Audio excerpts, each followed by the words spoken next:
Potom to bolo v pohode, že klasickým jemným spôsobom si sa čistila, čiže nenastal nejaký... No, bolo to aj, rozhodne sa mi zlepšilo trávenie, tie bolesti hlavy také neboli.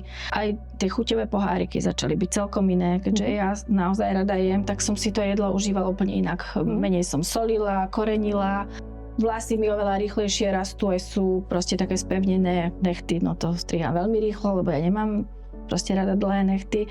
Boli to už aj také tie príjemné benefity toho. Ale chcem sa len opýtať, ak si to začala užívať, tak asi tak mesiac to bolo také, že hore-dole sa to telo čistilo, alebo koľko to asi trvalo? 2-3 týždne, mesiac? Jak to podľa mňa vnímaš? taká dosť prudká reakcia a taká, že som sa necítila komfortne, bolo asi 3 mesiace.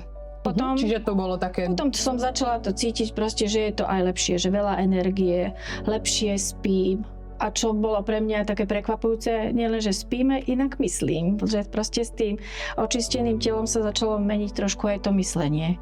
A aj som sa dostala proste vďaka tebe do takej inej skupiny ľudí, ktorí rozmýšľali inak.